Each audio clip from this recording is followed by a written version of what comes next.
안녕하세요. 친애하는 여러분. 빠르고 쉽게 팔리는 차가 있는가 하면 몇 달 또는 몇 년 동안 중고품 매물에 걸려 있는 차도 있습니다. 이 차 시장 수요가 약한 데에는 기술적 이유부터 경제적 이유까지 다양합니다. 오늘은 이 차 시장에서 판매하기 어려울 수 있는 크로스오버 5종을 소개하겠습니다. 그렇다면 어떤 크로스오버가 팔리는데 시간이 오래 걸리는지, 어떤 크로스오버가 팔리는데 시간이 오래 걸리는지 알아봅시다. 엔진 기어박스 조합은 시장 수요 부족으로 인해 막대한 손실을 초래하고 있습니다. 대표적인 예가 폭스바겐 티구안이다. 동시에 1세대 티구안은 1500대, 2세대 티구안은 1500대가 2차 시장에서 판매되었습니다. 덜 사랑받는 버전 중에서 가장 인기 있는 그룹은 1.4 TSI 엔진과 수동 기어박스의 조합입니다. 처음에는 꽤 문제가 있다고 여겨졌던 DSG에 대한 신뢰 부족도 역할을 했습니다. 따라서 티구안은 자동 변속기가 더 선호될 가능성이 높습니다. DSG 로봇이 장착된 1.4에 대한 수요는 수동 변속기가 장착된 버전보다 약간 높습니다. 하지만 EL 엔진과 고전적인 유압기계식 자동 변속기를 장착한 더 부유한 티구안조차도 가격을 약간 올려서 구매자를 끌어들일 수밖에 없다는 점은 흥미롭습니다. 체리티고 T11 크로스오버 중에서도 특히 중국산 1세대 2015년경까지의 경우 부식이 너무 빨리 퍼져서 6년이 지나면 숨길 수 없게 되어 수요에 부정적인 영향을 미칩니다. 예를 들어 2016년까지 생산되어 한때 인기를 끌었던 체리티고 11은 중고 시장에서 다른 체리 모델보다 2배나 인기가 높습니다. 그렇죠. 가격대가 있기는 하지만 같은 돈으로 더 넓고 장비가 더 좋은 차를 살 수 있습니다. 지금 주행거리가 10만 20만 킬로미터인 티고 11을 사더라도 3, 4년 후에는 고철로 팔 수밖에 없을 겁니다. 그 복제품인 보텍스 스팅가는 더욱 유동성이 떨어지는데 특히 로봇 기어박스가 장착되어 있다.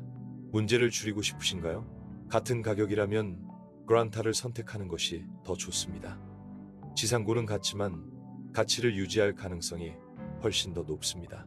닛산 캐시카이 변속기는 차량의 주행거리가 5만 8만 킬로미터에 불과하더라도 비용을 크게 줄여줍니다. 하지만 이 모델의 경우 그 존재감이 특히 두드러진다. 구매자들은 이 장치가 취약하고 수리 비용이 많이 들 뿐만 아니라 역동성을 제한한다는 사실을 오래전부터 알고 있었습니다. 가속 페달을 너무 세게 밟을 수 없고 그렇지 않으면 파손될 위험이 있습니다. 주행거리가 10만 킬로미터 이하인 차량은 CVT가 장착된 차량이라도 비교적 쉽게 판매할 수 있지만 18만 킬로미터를 넘으면 상황이 불확실해집니다. 판매하기 전에 CVT를 교체할 필요는 없습니다. 특징적인 점은 주행거리가 15만 마일을 넘으면 기계식 버전이 CVT를 장착한 유사 차량보다 가격이 더 비싸진다는 것입니다.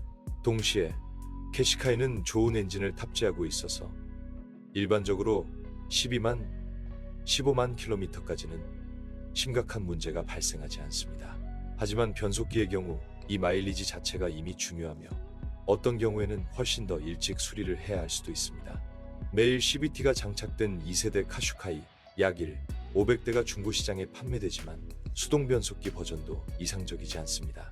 썩 좋은 실내 소재와 신뢰할 수 없는 서스펜션 때문에 망가졌습니다.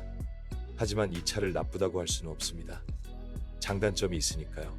판매가 저조한 크로스오버의 다음 범주는 마케팅의 희생양이며 닛산 테라노가 그 대표적인 예입니다. 결국 엔지니어링 관점에서 볼 때 이것이 더스터와 사실상 동일하다는 것은 누구나 알고 있는 사실이죠. 이 차량이 새로 출시되었을 당시에는 편안함과 장비 면에서 약간의 개선만 있었지만 가격이 훨씬 더 비쌌습니다.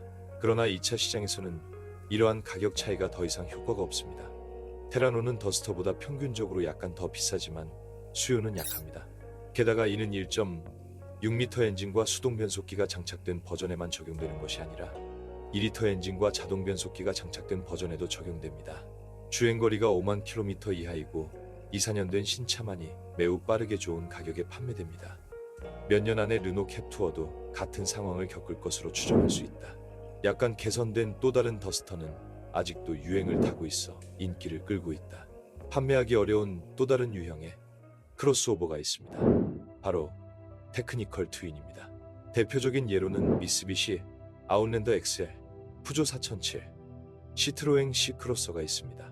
아웃랜더는 공통된 플랫폼과 유닛에도 불구하고 안정적인 수요를 누리는 반면 프랑스산 동급 게임들은 인기가 낮고 시장에서 존재감이 약해 여전히 주목받지 못하고 있습니다. 중고차 시장에서 가장 흔하면서도 인기 없는 차종 중 하나는 지나치게 강력한 엔진을 탑재한 프리미엄 크로스오버입니다. 메르세데스가 사고 손상 하나 없이도 왜 그렇게 저렴할 수 있는지 궁금한 적이 있나요? 가장 오랫동안 중고 시장에 남아있던 자동차 중 하나는 2011년까지 생산된 3세대 메르세데스 벤츠 M 클래스입니다. 그들은 최근 몇 년 동안 생산되었고 주행거리가 10만 킬로미터 미만인 차량을 새로운 더스터 가격에 판매하려 하고 있습니다. 구매자를 주저하게 만드는 가장 큰 요인은 높은 운송세입니다. 게다가 메르세데스는 신뢰성의 상징으로서의 평판도 떨어졌는데 이는 바로 이 모델이 생산되던 기간에 변덕스러운 엔진에 대한 문제가 지적되면서 발생했습니다. BMW X3, X5, X6에서도 비슷한 상황이 관찰되었습니다. 313, 381, 450마력 엔진이 장착된 모델입니다. 판매하기 어렵습니다. 문제는 전력에만 있는 것이 아니라 비용이 많이 들고 유지 관리가 어려운 장치에도 있습니다. 반면 기본 엔진을 탑재한 간단한 구성은 시장에서 훨씬 더 빨리 매진됩니다. 자동차의 출력이 너무 높으면 연료 소비도 늘어나는데 이는 중고 시장에서 구매를 반대하는 심각한 이유가 됩니다. 1차 시장에서는 구매자들이 이에 주의를 기울이지 않는 경우가 많지만 2차 시장에서는 잠재적 소유자들이 이미 미래의 비용을 신중하게 평가하고 있습니다. 이 에피소드가 유익하고 흥미로웠으면 좋겠습니다. 그렇다면 아직 채널에 좋아요를 누르고 구독하는 것을 잊지 마세요. 가장 최신의 자동차 뉴스와 흥미로운 평가를 여러분을 기다리고 있습니다. 곧 봐요.